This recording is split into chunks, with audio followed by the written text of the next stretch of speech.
The distress signal reached Earth on a Tuesday morning, which struck Commander Ray Delgado as almost insultingly mundane. He'd expected first contact to arrive with more ceremony. Instead, it came through as a garbled burst of radiation on every frequency humanity's deep space array could catch, translated by an exhausted AI into 4 words that would end up in every history book on the planet. We are dying. Help. 63 ships. That's what the USS Constitution found when it dropped out of superluminal drift 11 light-years from Earth, in a system nobody had bothered to name because nobody had ever needed to. 63 alien vessels, drifting in a ragged formation around a dead moon, their hulls scorched black, their running lights flickering like dying candles. "Talk to me, Priya," Delgado said, gripping the rail of the observation deck as the fleet resolved on the viewport. Lieutenant Priya Osei didn't look up from her console. Her fingers moved fast, translating spectral data into something like sense. "Life support failed on at least 40 of them, Commander. Whatever hit this fleet, it hit it hard. Weapon signatures don't match anything in our database. I'm reading residual ion scarring, catastrophic hull breaches, and," she paused, "thermal blooms consistent with entire decks being vented to space. On purpose." "Vented on purpose?" "To save the rest of the ship. Emergency compartmentalization." Priya's voice had gone quiet. "Commander, someone made some very hard choices out here. The lead vessel, later they'd learn its name was the Ashkavet, meaning roughly the last light in the language of its crew, hailed them within the hour. What came through the translator matrix wasn't a relief. It was suspicion, sharp and brittle, wrapped around a species name humanity had never heard before, the Oronai. Their leader introduced herself as Fleet Marshal Issa Korin, and even through the flattening effect of machine translation, her exhaustion was unmistakable. "You are the 3rd species to find us," she said. "The first fired on us before we could speak. The second watched us die and left. I confess I do not know what to expect from you." Delgado stood very straight, because he understood, in that moment, that this was a conversation the entire human species was having through him. "We're not going to fire on you," he said. "And we're not going to leave. Tell us what you need." There was a long pause. Then, "Everything. We need everything." What followed was, in Priya Osei's later words, "the most chaotic, beautiful mess I've ever been part of." Earth was 11 light-years and roughly 3 weeks away by fast courier drone.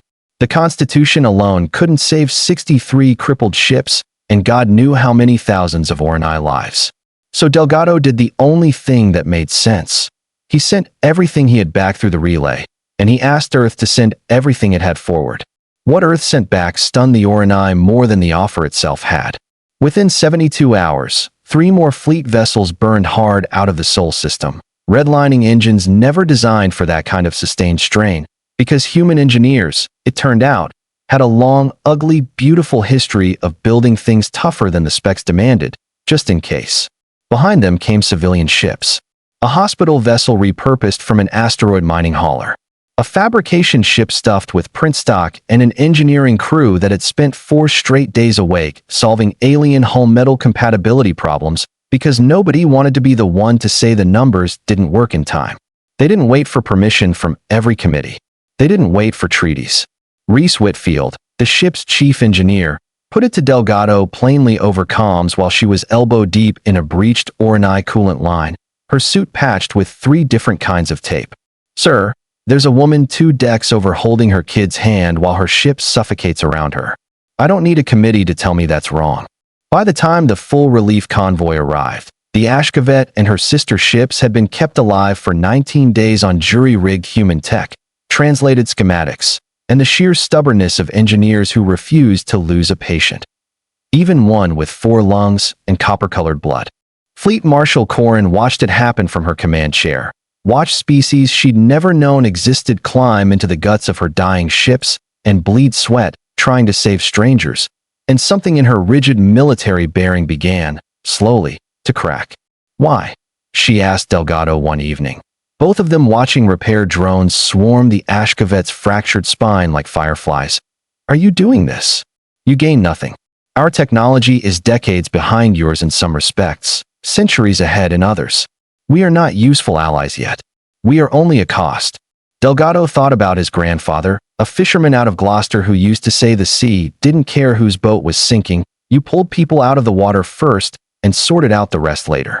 Where I'm from, he said, there's an old idea. You don't ask if someone's worth saving. You just go get them. We figure the universe is a little too big and a little too dark to be doing math about who deserves help. Corin didn't answer. But 3 days later, when a secondary reactor breach threatened to take the Ashkavet apart entirely, it was Corin herself, alongside Reese Whitfield, who crawled into the reactor well with a coolant patch kit built from spare parts and hope, and held the seal closed with her own hands until the emergency foam cured. They nearly didn't make it out. Whitfield's suit alarm was screaming red by the time they cleared the hatch. Corin's crew hauled them both onto the deck, and for one long, terrible moment, no one was sure Whitfield was breathing. Then she coughed, spat out something that might have been an apology and might have been a curse, and rasped, "Worth it. The ship's not going anywhere now." Corin, still gasping in the thin recycled air, looked at her with something new in her 4 black eyes. Not suspicion this time, but a kind of stunned, grateful recognition. "You could have died," Corin said. "Yeah," Whitfield said, grinning through the pain. "So could you. Guess that makes us even." The full evacuation and repair effort took 11 weeks. In the end, humanity didn't just patch the Oronai fleet. They rebuilt it, ship by ship, system by system, teaching and learning in equal measure, until the 63 broken vessels that had limped into that dead system became something closer to 63 restored ones, running on a strange, elegant hybrid of Oronai design and human ingenuity. On the day the fleet was finally cleared to depart under its own power, Fleet Marshal Corin requested a formal audience with Commander Delgado, not over comms this time, but in person, aboard the Constitution, standing on human deck, plating in Earth-standard gravity for the first time in her life. "My people have a tradition," she said, "of naming the first star a rescued fleet sees after departure. We have decided, unanimously, what that name will be." She gestured, and on the main view screen, translated Oronai script scrolled into English, a name that, roughly rendered, meant those who came anyway. "It is not for your technology," Corin said. "We have technology. It is for the choosing. You did not know us. You owed us nothing. You came anyway." Delgado felt something tighten in his throat that had nothing to do with training or protocol. "That's who we are," he said simply. "That's who we're always going to be."